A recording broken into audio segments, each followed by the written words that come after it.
Frente a frente. Esta es la imagen más conocida de lo que se conoce para la época como la Cuesta del Guarumal. Guarumal. La Cuesta del Guarumal. La Cuesta del Guarumal o el Zanjón del Guarumal era el camino que permitía el acceso hacia la ciudad de San Salvador viniendo desde la región occidental del actual El Salvador, desde la zona de Sonsonate. Y es lo que luego con el tiempo pasaría a transformarse en lo que conocemos como la carretera de los Chorros. Para principios del siglo XIX, la barranca del Guarumal, que está en la comprensión de la hacienda del Guarumal, ya se encuentra habitada por una cantidad de personas y ya constituye en algún momento como incluso un lugar de descanso para quienes se transportaban desde el actual occidente salvadoreño hasta la capital. Es interesante porque estamos hablando de años en que todavía no existía Santa Tecla. Si ustedes ven la línea roja, esa línea roja indica tendido telegráfico.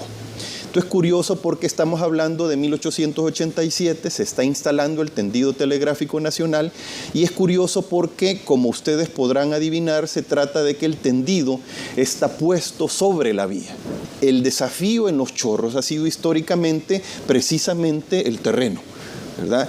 Una vez se comienza a intentar alterar el terreno, que por sus condiciones geológicas es particularmente complicado, por la roca, por la tierra, por la gran cantidad de agua que fluye ahí, y acondicionarlo para el paso de vehículos. Habían muchas caídas de agua en la zona y eso siempre fue un verdadero problema, porque lo que pasa es que lo que se construía ahí fácilmente era destruido por la naturaleza. Estamos hablando de las condiciones naturales del terreno, pero imagínense ustedes qué ocurría en invierno.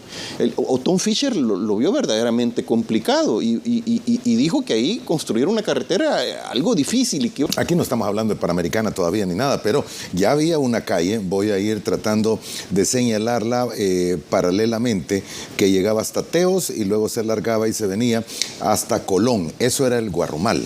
Eso era el Guarumal. Ahora, ¿desde dónde el Guarumal? ¿Desde donde está hoy la Cuchilla? El Guarumal es exactamente en el área de Colón. Finalizando el siglo XIX es que se habilita, es que se comienza a explorar la posibilidad de un balneario en lo que se conoce como Los Chorros. Ahí hay una caída de agua, por cierto, ¿verdad? Entonces ahí es donde comienza a hablar de Chorros. A partir de ahí es que comienza a hacerse más popular el nombre de Los Chorros como para designar ese nombre que en principio fue y continuó siendo la Cuesta del Guarumal, ¿verdad? Okay. Que correspondía además con la quebrada que pasa por ahí, ¿verdad? Ahora, lo que vemos en este mapa, Moisés, en negro, es la línea férrea. La ruta original, la ruta de acceso a San Salvador siempre fue por el norte, dándole vuelta al volcán de San Salvador, porque precisamente utilizar una ruta tan difícil como la ruta de la Cuesta del Guarumal siempre fue un inconveniente, siempre fue fatal. El único momento, los únicos momentos en que se recurría al Guarumal como ruta alternativa, en términos oficiales al menos, fueron, por ejemplo, para cuando el desastre de 1917 de los terremotos y la última erupción del volcán de San Salvador, porque la lava cerró la vía y no hubo más opción que tirar el tránsito por esa zona, ¿verdad? Aquí estamos nada más y nada menos que frente al Boulevard del Ejército, el actual Boulevard del Ejército. ¿Sí? La carretera que conducía a Ilopango es la que está a la izquierda y la carretera de la derecha es la que conduce al actual aeropuerto de Ilopango. Es otro de los planos de la carretera, es otra de las imágenes de la carretera, como vemos aquí el desvío de San Vicente, en la parte que la carretera abandona, la carretera continúa a la izquierda y el desvío de San Vicente está a la derecha, ¿verdad? ¿Y es donde está actualmente la carretera y todo? Sí, este es el tramo original, este es el trazo original de la carretera. Okay. Pero a continuación vemos lo que corresponde a Los Chorros, una de las fotografías antiguas que tenemos de Los Chorros y de uno de esos puentes que mencionaba al principio. ¿Se recuerdan? Le hablaba de uno de los puentes sobre la carretera de Los Chorros, es el puente al Guarumal. Era un puente, estas tres eran estructuras de hierro. Esto tiene que ver con la pavimentación de la ruta Santa Ana de Sonsonate. Y se las muestro porque a continuación ustedes podrán ver cómo ya para la década de 1970 ya tenemos la carretera que conocemos en la actualidad, que nos conduce a Santa Ana en esta vía de 2 carriles con este arriate central. 1965 es. Hablando de 1965 y de las que... Además, ahí estamos viendo en el costado izquierdo, lo que parece ser, no sé si es un derrumbe controlado o si es un derrumbe accidental. Pero bueno, tiene que ver nuevamente con las difíciles condiciones del terreno. Se ve que algo se vino de la montaña hacia abajo, ¿no? ¿Verdad? Sé si eso, Sí. y trabazones ya habían, por lo menos. Sí, y trabazones ya habían. En Los Chorros han habido siempre 2 alternativas para solventar el problema de la presión vehicular. Por una parte, hacer más grande la vía y por otra, utilizar vías alternas, que han resultado no ser las mejores.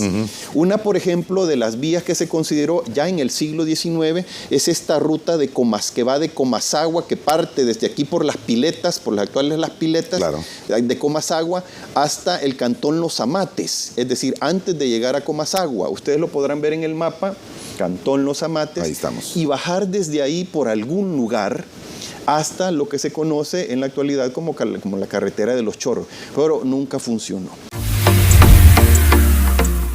La verdad es que nosotros estamos en un contexto volcánico.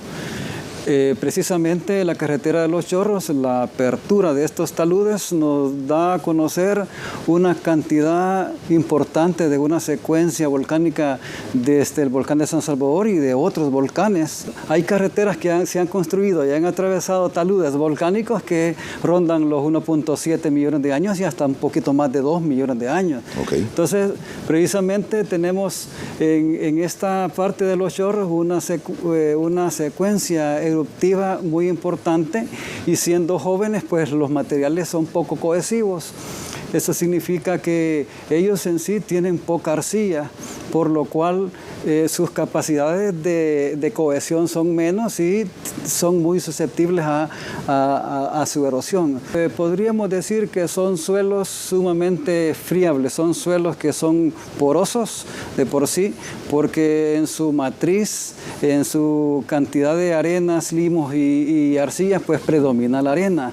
Normalmente son suelos que al exponerse a diversos estímulos, sobre todo a las fuertes pendientes, tienden a fracturarse internamente y tienden a deslizarse. En el caso de Los Chorros, pues predominan una serie de diversos volcanes. Todos son depósitos piroclásticos que tienden a comportarse de igual manera. De manera que la verticalidad les hace mal. La verticalidad a esos suelos les provoca un colapso o una desestabilización y, por supuesto, su fracturamiento tiende a provocar deslizamiento. Hay que también saber que cuando hay exceso de lluvia, como normalmente sucede en nuestro país, son lluvias torrenciales que en una hora nos puede caer 100 milímetros, que esa es una cantidad enorme. Entonces el suelo siempre se satura y tiende a producir mucha escorrentía. Y los drenajes naturales hasta ahora han sido capaces de conducir esa agua, porque problemas de inundaciones, problemas de torrentes repentinos en la carretera, yo de verdad nunca los he visto. La naturaleza de los materiales ahí merece la pena señalar la conservación misma de nuestros recursos en cuanto a, digamos, la cobertura boscosa, proteger el suelo para que el suelo infiltre agua y los mantos acuíferos tengan agua.